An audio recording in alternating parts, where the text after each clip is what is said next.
work with Arts Midwest and do a lot of work facilitating meetings. So I am simply the moderator this afternoon. I'm thrilled that you are all here for an afternoon of hearing stories from a team of people that have been in the dance community for a long time. Out on the wall, there's the beginning of a story wall. And you'll see post-its out there. This afternoon is about telling our stories. And we'll have the opportunity of hearing some excellent stories from a variety of perspectives on the panel. But you will also have the opportunity in a small group to tell your story. What was it like when you entered the dance scene in this community? What do you remember? What's your experience? And you also then can write your story or anything you'd like to add and put it out on the wall, because we'd really love to capture that.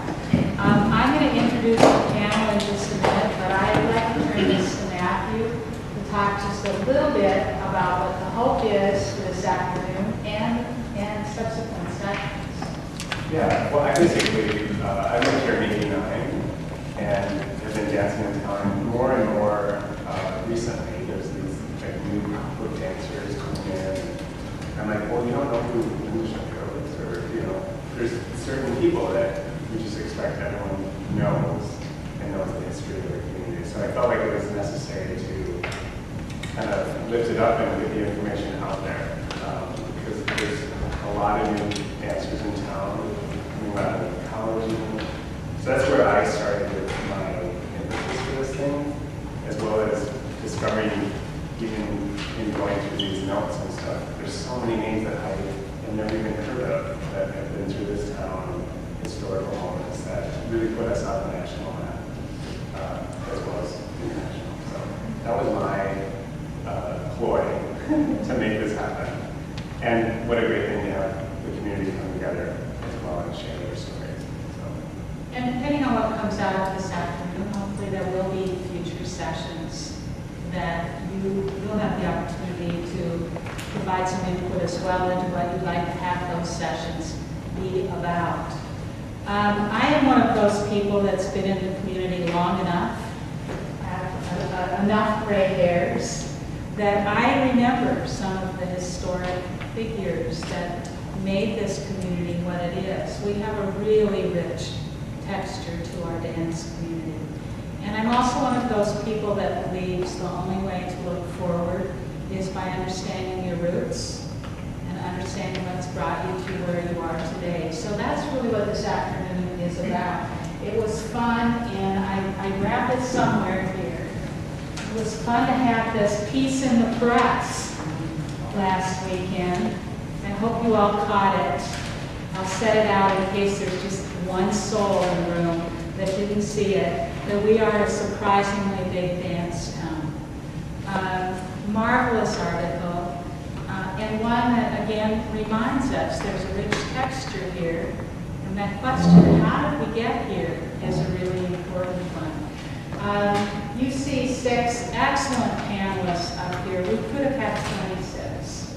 There's just a plethora of people with a rich history. I think Mathew did a really excellent job of finding 6 very unique individual voices that share individual perspectives. What we're going to do is they're all going to tell a bit of their story, and then we're going to break into small groups so you have an opportunity to tell a little bit of your story as well. I have a very minor role this afternoon, and that is knowing that we have about 29 hours worth of story to tell in 3. I'm the one that gets to keep people on track. So I've got 2 things. One is an Edison cylinder. Anybody ever seen one of these? This one is from 1902. So it's a reminder that though we've been equipping them, we're all in the 50+ category. There is a piece of the arts that's much older than this panel. I brought this for 2 reasons. One is that it is from a much older era, but also because these cylinders, followed by 78s, followed by 45 RPMs, all were technology that dictated the length of a composition musician, right? For the musician. That when you got to the 4-minute mark, you heard as the needle spun around. And how many people remember those records where it's So I'm the one, when we get to the 4-minute mark, I'm going to do something like this, which is just a quiet, gentle reminder for the panelists to wrap up what they're talking about. But hopefully, I'll have no role in this, and the stories will unfold by themselves. Myron, we're going to ask you to go first. You have a bit of a bio, and I don't believe I need to repeat that. I know that Myron has been in this community for a long time. I know him through Ballet and Dolls. But I'll just let you introduce yourself for a minute and then tell your story. I'm Myron, and I started Ballet and Dolls 25 years ago, which is astounding to me that the ragtag little group of misfits managed to actually turn into something that stuck around for a while. But when we were talking, we had a phone conference about what we were going to talk about. Once it was decided that we were going to tell stories, I have not slept. From trying to figure out what in the world story would I ever tell, because I have a million of them, and I'm a storyteller, and so I can never remember if that's really how it went. But I decided I wanted to talk about how I ended up dancing. And in 1959, I was walking down the street coming home from school, first grade maybe, and where I had gone to nursery school, I would go by it every day. And one day I was going by and there were purple elephant footprints on the sidewalk that led to the door. And I was 6 years old. And I followed these footprints in, and my nursery school was not there anymore. And a theater had moved in called the Muppet Players, and they just happened to be having tryouts. And no one showed up. Except for me, and there was a woman sitting in there, and she said, "Would you like to be in a play?" I must have said yes. She said, "Can you act like a weeping willow?" I did. I got in the play, and I've been in the play ever since. I've never left.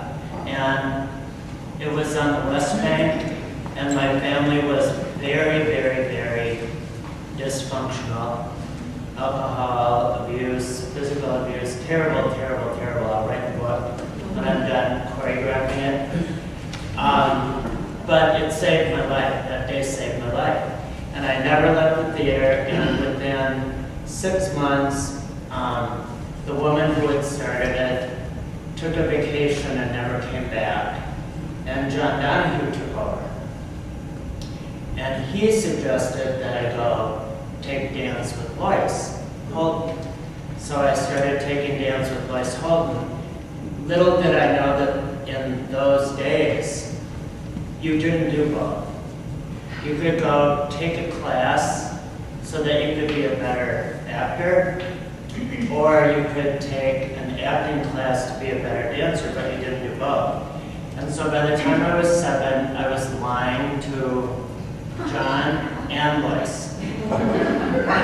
And it would be a rehearsal for something Lois was doing, and I wouldn't be able to make it because I was at a rehearsal for something John was doing, and I would get in trouble constantly.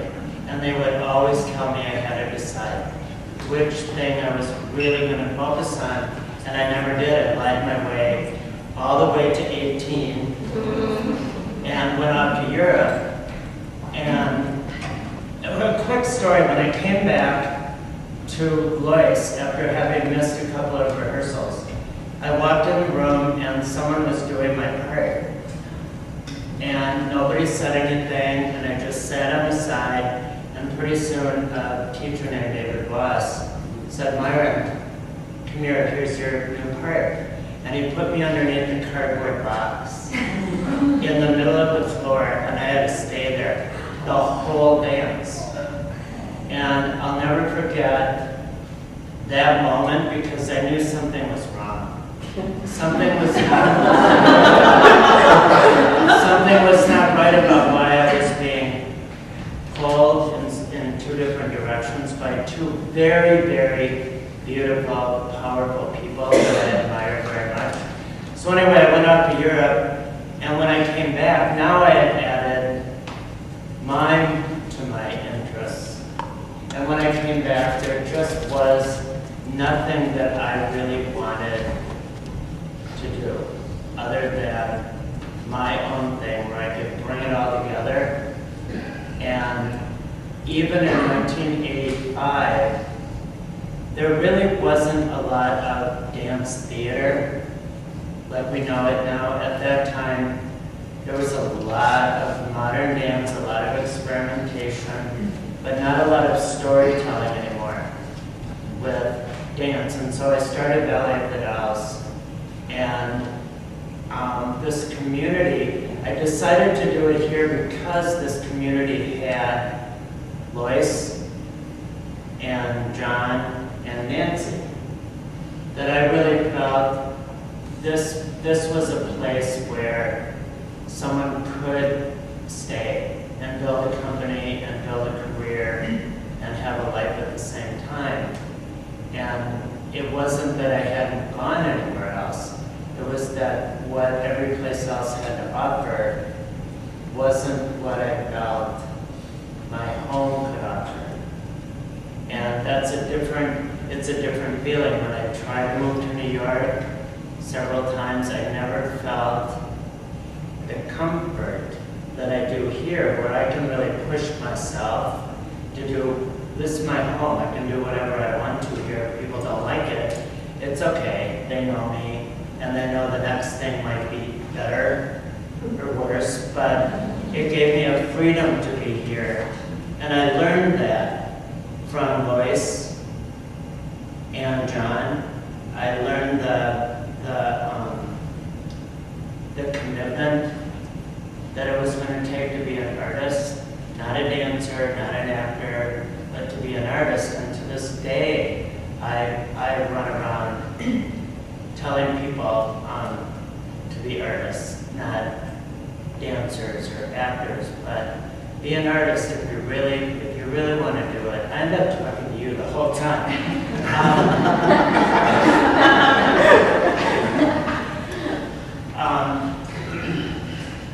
You dinging me? I'm going to ding you pretty quick. Okay, I'm actually done because the stories that I would tell from that basic beginning would just be a million more colorful stories about the craziness of this town in the 60s, 70s, and 80s. It was nuts.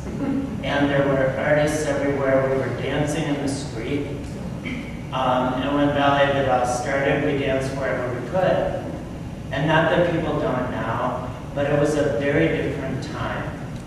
And when you were a dancer in this town, as I recall, in the 70s, you were a celebrity. And I'm not sure, it wasn't a sport at that time. It was an honor to be a dancer. And I remember the girls being very chic. Oh, look at me!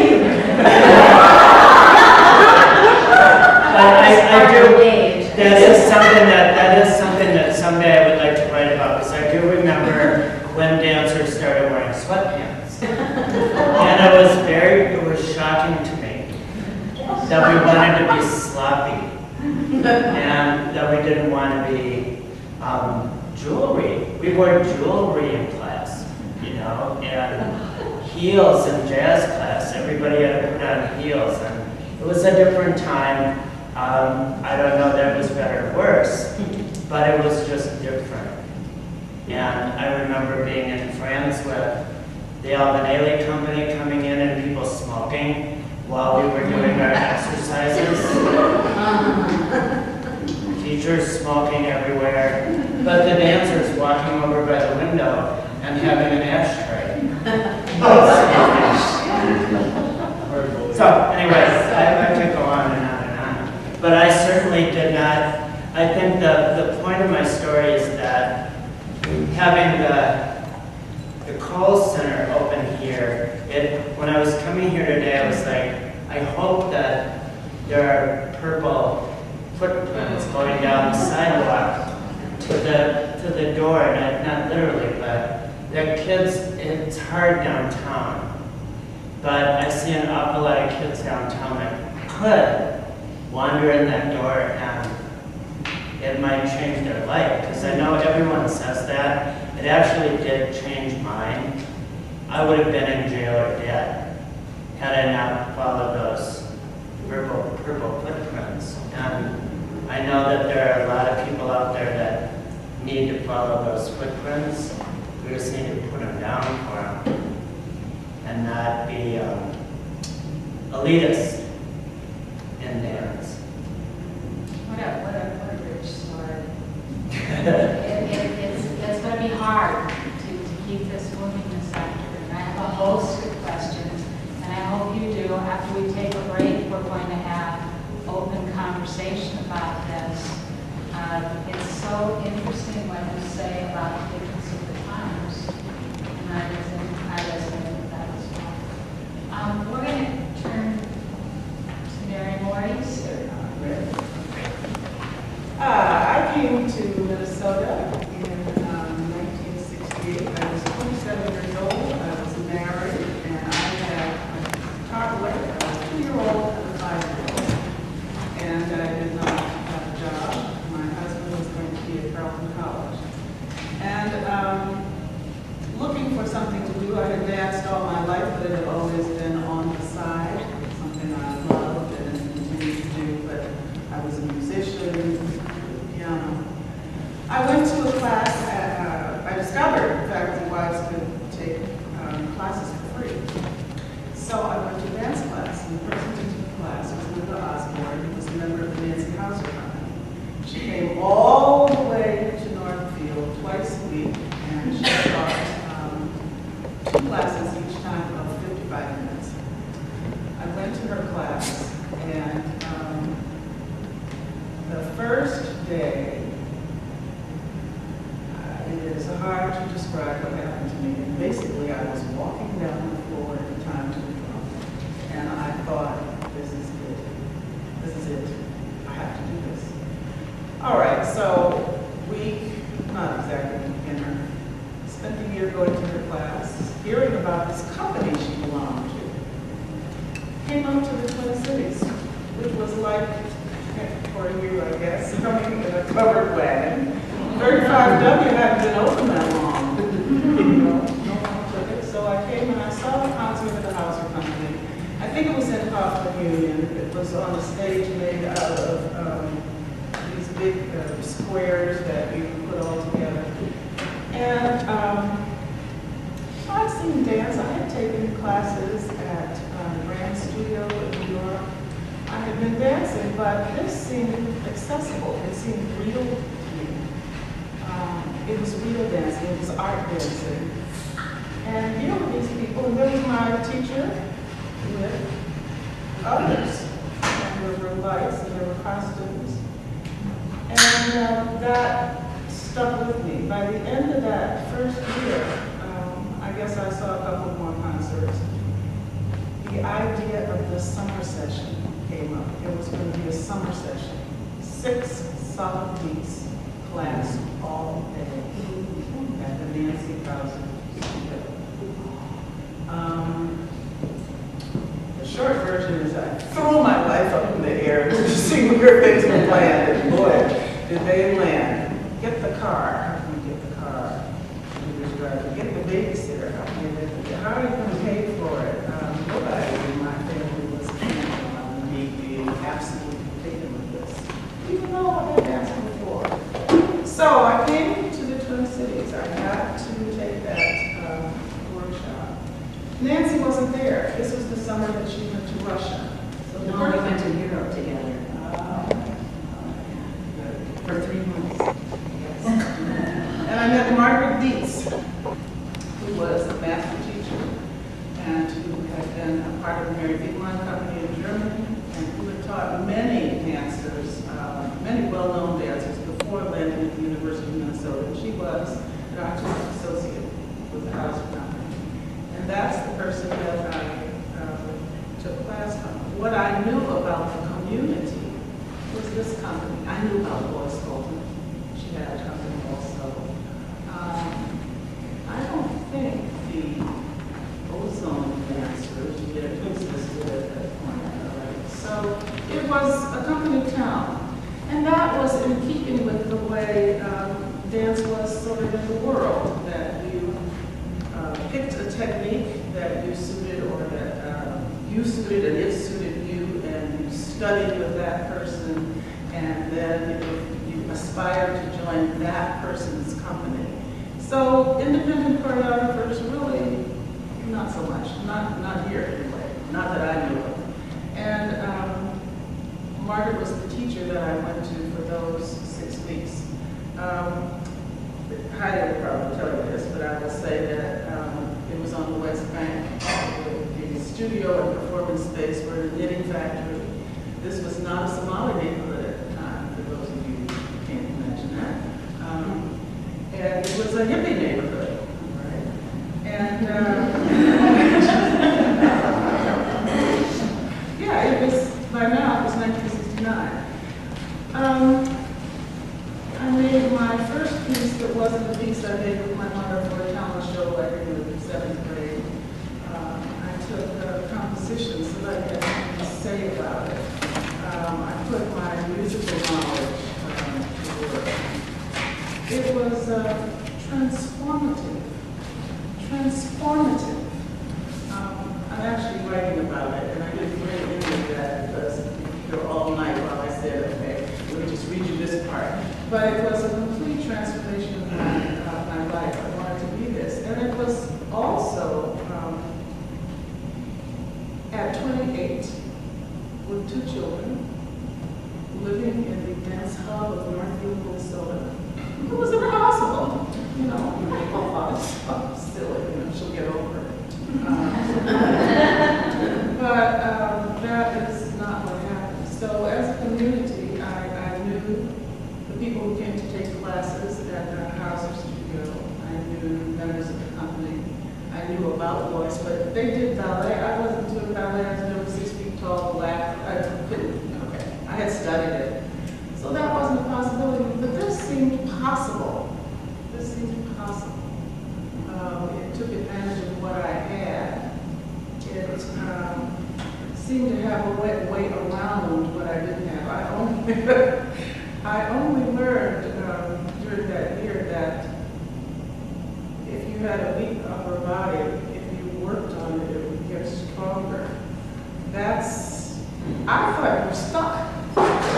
You know, if you weren't born with it like that. I had strong legs, so I accepted that.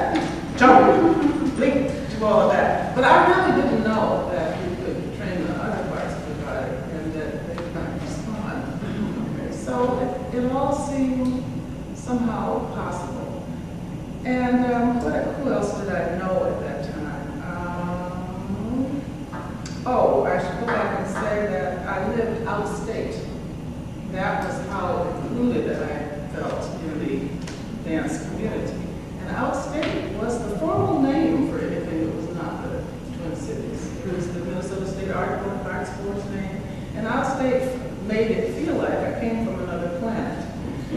Add to that I was a black dancer, a black person.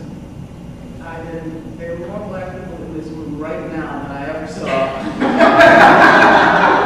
Around. That I ever saw really in classes. There were representatives, and part of that is because it's the upper Midwest and all of those things. Is that it? No, just at 30 seconds. Okay, quick. So, about the community, I think I already said this, there was this loyalty thing. At any rate, I had only been in the 6-week thing before Margaret Dietz left Nancy Hauser and took some of her dancers and formed a new company. and I went with them. Choreographing is called, and I think there will be time when we come around again to say that I was an apprentice. I was the oldest woman in the room except Margaret, but I was an apprentice for 4 years. And I wanted very much to be part of the company, and it was not until she died, actually, that I did become a member of that company. But I was studying the whole time, and I was both by this time teaching and taking dance classes at Carlton. I was piecing it together, the best that I could. I'll leave it right there. So, we do look forward to the rest of the story, and I apologize. No. I had no idea that was going to take 4 minutes. I thought I would be through and have my makeup stuff. We all know that. So, Heidi, now I have a lot of Hauser things going on. I changed my story now because of what I heard. Bringing back memories. I just kind of came up with a subtitle for this day, talking about the past. Origin of our species. Survival of the blank, you fill it in. So I think that's something to think about too. Where did we come from and where are we at now? And I have to talk about where I came from my mother's womb. And she moved to Minnesota in 1944. I was 1 year old. She had met my father in New York City in the early 30s. And he was studying to be a sculptor, and he was from La Crosse, Wisconsin. And they, during the end of the war, the Depression, he got a job in Milwaukee. She moved to Milwaukee, a town of great beer drinking and no seafood. And she started the dance program in a very innovative park and recreation system there. And they were there for a few years, and she immediately taught and developed, what she was doing in Milwaukee. And then they both moved to the Twin City area, and she started the dance program at Carlton. And that's probably why Linda ended up there, because she probably told her to go down and teach it. I don't remember. And Nancy became a member of the faculty at Carlton, where she taught dance for over 10 years off and on, because she had to commute also to go and teach there. And she also choreographed their yearly Mayfates, which were an annual event in May outside. And she choreographed on up to 75 people who took her beginning level dance classes in the Fayette department. And they would perform on the island, and there would be a May Queen coming down and walking across the bridge. I remember as a kid watching these spectacles out on the grass where the man who was the head of the Arboretum would set up wings with the bushes. And the wings, they would come out, and she worked with composers at the time and did 12 Mayfates, and I have memories of that. And so anyway, enough of that, and I will move on to what happened after she left Carlton. She came and started any kind of dance program at McAllister. My father started the art department at McAllister. They lasted there for 3 years because he quit. The academic world was not for them at the time. And the president, I'll tell this story, I guess, it'll get me into trouble maybe, but the president of McAllister's last name was Turk. And my parents were involved in progressive politics most of their lives. And my mother was going to speak at a convention in New York about the Wallace movement, Henry Wallace, did you remember him? He was a progressive candidate. And the president of the college called my parents in, and they said, we do not send delegates to conventions like that. And that was when my dad said, we're quitting. So they quit. And they started, just trying to find gear. My dad carved stone and worked for Stone Yard, and he started doing sculpture. And my mother, wherever she went, she would always continue on teaching, because that was a vital part of what she was. And she started, finally opened up her own studio in St. Paul called the Dance Guild Theater. And we were there from 61 through 67 or 8. And we moved to the West Bank, Cedar Avenue. I got married with the Guild in 69. It was a wild wedding. People came in off the street that didn't,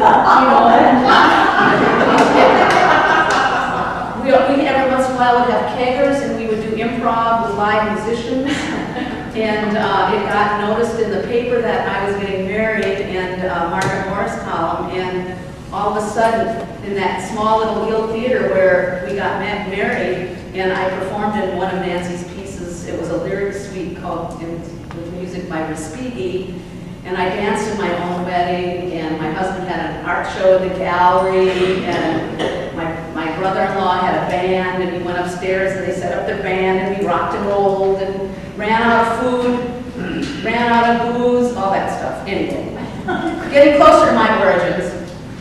So at the Guild, it was called the Guild of Performing Arts, and my mother had an idea because of her background with Hanya Holm in the 30s. She was Hanya's assistant at the American Dance Festival of Bennington.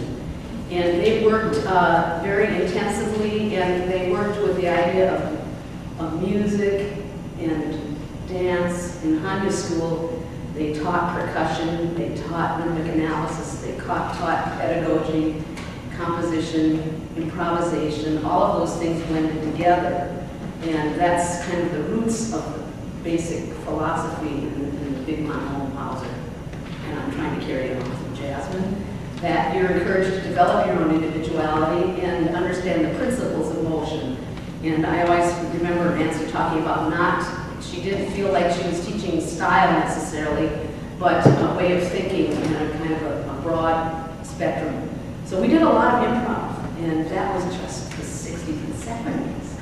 And when I got my job teaching at the university in 69, I think, it was in women's PE, 45-minute classes, bang, bang, bang, lots of students going through, and I decided I'm not just going to teach technique, but even in that short time, we are going to do some improv. And the final exam would be a short study. And these were like 30 kids in the gym, mostly women. And I did that for a long time and discovered at a young age that I loved to teach. I studied with Hanya Holm for over 4 summers, 8-week intensive workshops out in Colorado Springs, where Hanya would escape from New York and be in the mountains and teach at the foot of Pikes Peak for 8 weeks. And again, we did all of those things, including law of imitation if you wanted to study it. So there's kind of a blending there of I'm kind of getting into the approach too. So I taught at the U from 69 to 74, and again I went back in 82 till 87. The time that became the most fertile for us as a formalized company where we actually earned our living and went on unemployment in the summertime was when the National Endowment for the Arts started the dance touring programs and also the artists in schools programs. We were fortunate enough to get on that. So we were able to do quite a bit of touring, and we earned our living and went on unemployment like we heard that New York dancers did. So. Okay. That was like the mid-70s into the 80s until Reagan got elected. Yeah. We started, I remember doing a 2-week artist in the schools residency in Colorado in Hawaii, because we were striving to get to Hawaii. And it was competitive within a certain number of companies, and you had to teach for 2 weeks in the school system there, 1 or 2 schools, and then you did like dance, and then you did a final concert at the end of the 2 weeks. So that paid a good deal of money for all of us at the time. And the dance touring program went to college campuses, and you were on campus for 2 or 3 days, and you did master class and like them in concert. So you actually got to teach what you were working on too. You didn't just go perform and leave, which was always something that my mother felt was a very important thing. That you meet the people that you know are going to be seeing you in performance too, because you can get a little into some areas of depth that way as well. Let's see, what else? Can I give a quote to you that my mother? There's a bench in her honor on East Mississippi River Boulevard, and the quote that she sent into the trib when she disagreed with Mike Steele. No. Over the years, because when he first started writing dance, he came from a theater background, he walked into the guild one day and said, I really want to see what's involved in modern dance and and I need to learn. So he would watch some of our classes in our rehearsals. She would give him some books to read, and you know. And this is just a comment that she wrote, and that it maybe got her into trouble. And she was on panels, and that got her into trouble because she was very open and direct, like New Yorkers usually are. So this is a quote that I always love. We must not sacrifice our concept of dance on the altar of fashion or entertainment. So, and she went through the struggle of being a pioneer. She never got paid, more than $10,000 a year for what she did. So that was, what she always taught. So that helped, and that was part of her income. But back then, it was a struggle to build your own identity and to develop a school or a studio. The whole nonprofit world started to expand, and she always would say, "Well, I would prefer to do this on earned income." There was no arts administration field at the time, so just That's a topic in and of itself. Hope we can come back. Louise Robinson, you will provide us with a very different perspective. Well, these are tough acts to follow, I have to say, especially since I'm the sole panelist here who technically really isn't a performer. I'm an administrator, so how boring is that? All these wonderful stories. I also, as we spoke by phone, I realized we were talking about our entering into this community. I took one tack by phone thinking of when I came to the Twin Cities and entered into this professional community. But then when I went back to the papers and saw that it said our Minnesota story, I did change my thinking a bit as I wrote my bio, because I was born in Minnesota, started dancing at a very young age. And so, I have many facets to my Minnesota dance story. And I guess I'm going to play against stereotype if I get to do this, because I'm the administrator, not the performer, right? But I'm going to move, because at 3 years of age, I thought this was the most fascinating movement in the world, and would perform it to anyone that would watch. And it just simply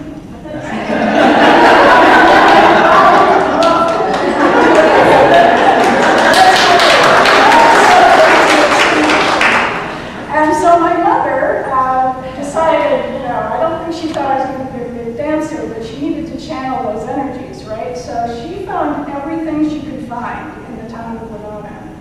She scratched all sorts of things from jazz, ballet, and acrobatics classes at the YWCA to when I was just in middle school taking classes at St. Teresa College, which actually at that time had a rather fine dance program.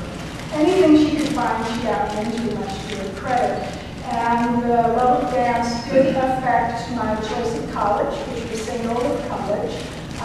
Before the dance major, they have a fine dance major there. I predate that dance major. It was approved my senior year in college, so I was there just slightly before that. But we often collaborated actually with Carlton College, which was the Mary's direction at that time. Years later, I had the fun of discovering with Derek Phillips that we had been in a concert together, which was great fun. But it was during my college years that I really knew I wasn't aiming towards a performing career. I also wasn't aiming towards the banking career my father was suggesting I should do. And I started doing administrative work for the program at St. Olaf, and I think Susan Bauer was gently nudging me to think of that long term. And it happened to be, just when MICA, Minnesota Independent Choreographers Alliance, was being formed, just as I was in my last year or two of college. And I had friends who had already graduated, were in the cities, and were saying, please come on up. There are these monthly meetings, you gotta come. And there were the origins of MICA, and so I'm gonna focus on the community I entered into. The origin of MICA were these monthly meetings, literally, I think, the third Saturday of every month from 4 to 6 in the afternoon. At that point, Ozone had started, and it was in their studios at the Wyman building over in First and Penton. And so I entered into this community that at that point, unlike Mary's experience a decade earlier, was teaming with independent choreographers. And there were still some of the main dance companies around, but there was this synergy going on, and thus the Minnesota Independent Choreographers Alliance for people that needed some sort of focus, some sort of support. And there were these meetings, like you say, second or third Saturday, 4 to 6, anywhere from 20 to 30 to upwards of 50 or 60 people would gather in a studio, much like this. I know a couple of people were there. And we would discuss all the issues of the day and make plans for what we wanted to do with this organization. And once it was formed, make the decisions about the organization. It was kind of democracy at its very rawest form. And later, when I was executive director of the Minnesota Dance Alliance, which is the later version of that, and I would write about the history for grants, I would often say that those meetings were both exhilarating, because they were. The community at that point in time was really taking a certain formation, a certain direction. They were also absolutely excruciating, as you can imagine, trying to make a decision in a studio with that many people. And I happened to sign up to be secretary, so I had the joy of listening and then writing up all of these discussions. And I guess I wanted to just comment on what I saw in the community at that point in time in terms of what was going on with Micah and its focus, because I look back on these notes from time to time. And you know, certain things come around, and certain things, again and again, certain things are unique to the time. You know, a dance calendar was a huge issue. And when the Dance Alliance folded, it seemed to me one of the first things that resurrected to the Southern Theater was a dance calendar, right? Well, that was one of the issues in 78, 79, a dance calendar, both to disseminate information about all these performances that were going on at the time, also to try to avoid if there were 3 or 4 dance concerts in a month, that we would all be on the same weekend, right? You know, that was an issue at the time. Also, there was really no dance space at the time, and all these independent choreographers were using a variety of different spaces, and they were having to start from scratch to technically build the performance. And so we needed technical equipment. And so one of the first things Micah did was buy quite a supply of technical equipment and also hire Michael Petty as a technical director, and he's kind of a one-man caravan moving around and setting up these performances. Let's see. A couple last things.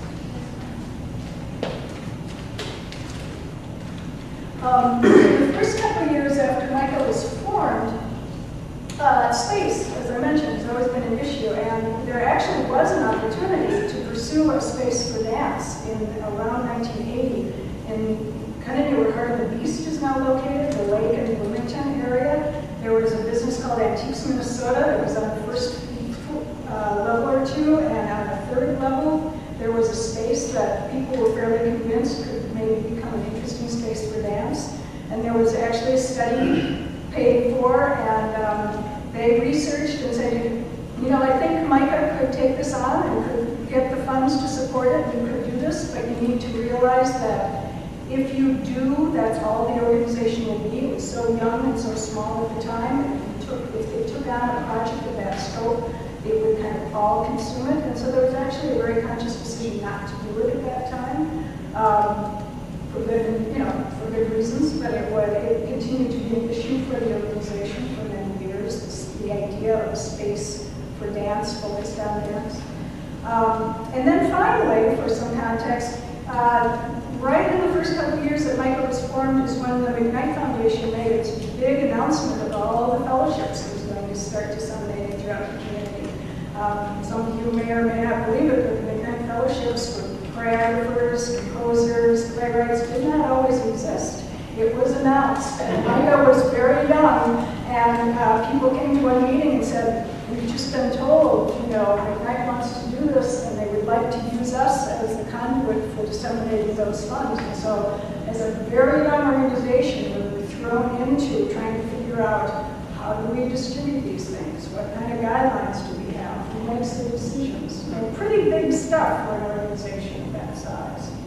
But So those were things, dance, the newsletter, the technical support, the space, the fellowships, those were some of the big, big issues that I remember entering into when I came into my head at the time. There's some interesting themes that start to emerge in all of this. And I hope for you, you're formulating questions you'd like to ask or ways that you could get into the conversation when we're done. This whole notion of various eras and how we define it is a fascinating piece. John, you give us all of the statistics. And we're not asking you to do that. I'll try not to. Thank you.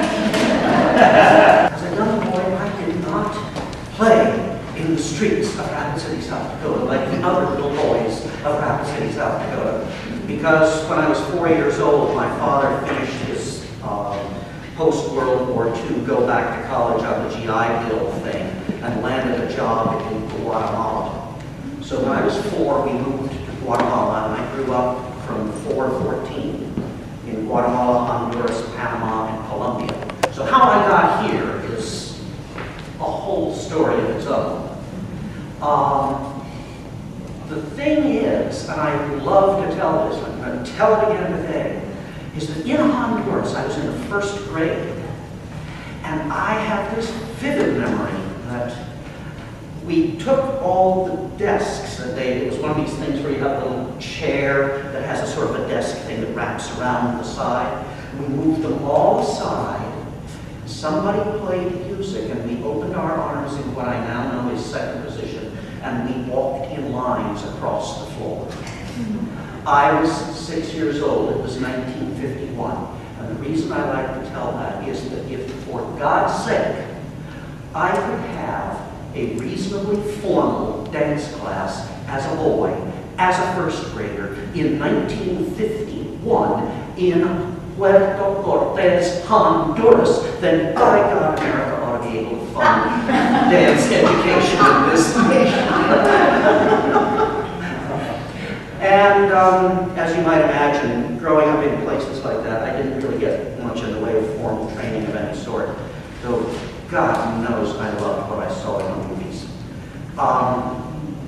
In high school, I had culture shock because I got sent to a boarding school in Massachusetts. Didn't know anything about what that was going to be like. I mean, we were from North and South Dakota. I had a very, very difficult time at that time. And so I did what any adolescent boy would do in self-defense. I became one red hot athlete. I was a wrestler, where the size was, a portion of courted band. And meanwhile, I was also a concert pianist. And when I went to Boston to go to college, I was doing recitals around Cambridge and Greater Boston. I played a lot of Bach and a lot of Chopin. And I was in theater. And coming out of that, I was doing musicals, I was doing walk-on parts in civic operas, things like that. I was teaching theater and English in private schools when I first got out of college. And I hired a choreographer for free. There was no budget to do Guys and Dolls, because I figured I could stage the songs, but I couldn't do the hot box chorus. I couldn't do Take Back Your Mink, and I couldn't do Push on the Back. So I hired this person to do these 2 jazzy numbers with girlies. Her background was in cheerleading, and the movement vocabulary was so inappropriate to the intention of those pieces that I said, I've got to find out some more about this. So I took a summer dance class, the athletics, the music, the theater, all just, and there I had found it. From that point on, I've been mostly involved with dance. I lived for quite a while in Colorado Springs, where I danced in a company that was run by a guy named Norman Cornick. He was a very interesting guy. Norman Cornick was an actual member along with some names that you would recognize. He was an actual member of Lester Horton's company, along with Bela Lewitsky and Alvin Ailey and Carmen de la. He had landed in Colorado Springs, and so had I. And son of a gun, he was the first one who taught me how to walk. And what's more, every summer, Honda Home came to Colorado Springs. And so Honda became my mentor, and I spent 7 years doing stuff with her, and I also danced for Norman. And Norman had pictures all around his main studio of former dancers who were, you know, leads. And my first wife and I got to be kind of biggish fish in Colorado Springs, kind of a smallish pond, in spite of Norman and in spite of Honda. And we decided we're going to go someplace where we're going to get challenged, but we're sure as hell not going to go to New York. Go broke and fail. I mean, you don't go to New York to make it big when you're 33 years old and you're not already big. You just don't do that. So we looked around. We looked at Albuquerque because Bill Evans was there. We looked at the Twin Cities, and we looked at Columbus, Ohio, and you know what? We already knew a whole bunch of people from the Twin Cities because thanks to Nancy Hauser's Guild of Performing Arts, which we used to call Guild of Performing Farts. Let the cat out of the bag. I thought it was the Guild of Performing Fetuses because we were next door to the electric fetus. That's what I heard. There was a regular flood of people going down to Honda's 8-week summer session, and it turned out that I already knew Ralph Lemon. I already knew Steve Kester. I already knew Steve Potts. I already knew Todd Cantack and Wendy Ansley. I knew all these people. And we decided we'd do the Twin Cities. So we came up here, and in about 2.5 years, my entire life came to apart. And I stopped dancing. And that's a whole long story in its own right. And I got a job, thanks to the unemployment office, being office everything for a firm that manufactured hydraulic sandblasters. I really enjoy saying that. And they taught me through their parent company, which was an international conglomerate, they taught me business accountancy. And when I got out of there 3 years later, I had decided I needed to go back to dancing. I missed it too much. So I was taking classes again. And the Minnesota Dance Alliance, formerly known as MICA, had been formed in 1979. And I showed up in 1983 to become the first business manager of MICA. And I walked in, and Judith Myris said, good, thank God you're here. Handed me a manila envelope that was full of things like check stubs and random receipts, and she said, the auditors are coming in 10 days. So I sorted that out. And I was there until 1988. Then I went to the United Arts Council, where I was their business manager for a couple of years. Then I hung out a shingle as an independent consultant. And during all this time, I was dancing. And I was making my own work. And around 1991, I put together an ensemble I called the Third Rabbit Dance Ensemble. Third Rabbit still exists. I just call it Third Rabbit Dance because sometimes it's a pickup group and sometimes it's just me. And through all of this, I kept doing more and more and more with the administrative side while simultaneously dancing. And I landed a position with the National Service Organization for Dance called Dance USA, based in Washington, D.C. I ended up working for them off and on for 21 years. I became the director of research. I've been quoted a gazillion times in the New York Times and Dance Magazine and wherever. I gather factual information about dance in America. And at the age of 65, this last December, after a year and a half of me and the executive director and my successor planning this, I left Dance USA. And I'm now footloose and fancy free. There you go. There you go. But I want to say, before I get dinged, that when the time, there it is, that when the time comes to come back and talk about eras here, I have some carefully developed theories about that. And I would like later on to make sure to share them, which can then be picked apart by all the rest of us here. But I've given some thought to that topic, and I think I have some answers to how and why we went from what I arrived at in 1978, which was voice over here, Nancy Hauser there, Zoe here, ethnic dance theater here, and nobody talked to anybody at all among them. In fact, if you took a class at one of the other places, you got excommunicated. It was really very, the word loyal, for example, just didn't. What year was that, John? 78. So things have changed. By 84, I worked half-time for Zoe Seeley and Nancy Hauser simultaneously. Yeah.